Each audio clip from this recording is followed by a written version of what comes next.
क्या रिश्ते ऊपर से बन के आते हैं? और अगर रिश्ते ऊपर से बन के आते हैं तो नीचे आके टूट कैसे जाते हैं? और वो टूटते भी हैं तो वो फिर किसी और से जुड़ जाते हैं। तो वो जो ऊपर से बन के आए तो वो डायरेक्ट उन्हीं से क्यों नहीं जुड़ जाते? फिर नीचे आके टूटने की क्या आवश्यकता है? बहुत बढ़िया।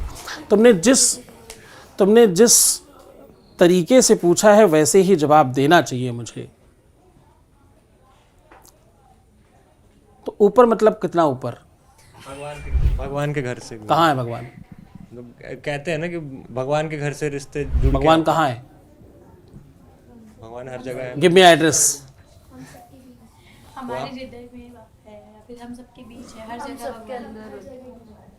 कहाँ है भगवान? भगवान हर जगह है गुरुजी। तो हर जगह रिश्ते बन रहे हैं? नहीं,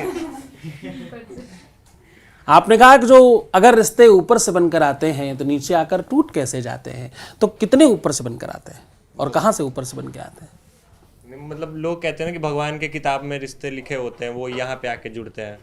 लाला सारा दोष अपने में ही है। ऊपर से ही रिश्ते बन के आते हैं और फिर बहुत नीचे जाकर टूट जाते हैं। तो ज्यादा नीचे उतरने की जरूरत ही क्यों है? ऊपरी रहो ना। सदैव जीवन में ऊपर और नीचे जैसा कुछ होता नहीं है।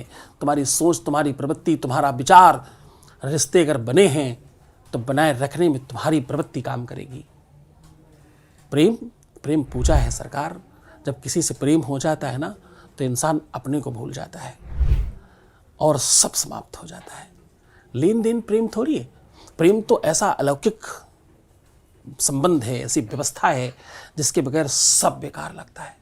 केवल कहना थोड़ी होता कि तुम्हारे लिए खाना नहीं खाया, तुम्हारे लिए सो नहीं पा रहा हूँ। सच में भूख नहीं लगती, सच में प्यास नहीं लगती। वो प्रवृत्ति आपको अपने अंदर बोनी पड़ेगी। कोई फसल अपने आप नहीं उगती, आपको अंदर बोना पड़ता है, आपको वैसा बनाना पड़ता है। अब तुम लायक नहीं हो, तुम नालायक हो। एक बर्तन में दूध रखा गया, नीचे छेद था तो निकल ही जाएगा ना, बह ही जाएगा ना। फिर दोबारा उसके बर्तन में क्यों नहीं आया? दोबारा आया भी तो फिर बह जाएगा। पात्र तो ठीक करो, बर्तन तो ठीक रखो। तुमसे कोई चीज छूटी है तो दोष किसका? तुम्हारा। तुम नहीं संभाल पाए, तुमसे नहीं संभला तो छूटेगा ही। जी।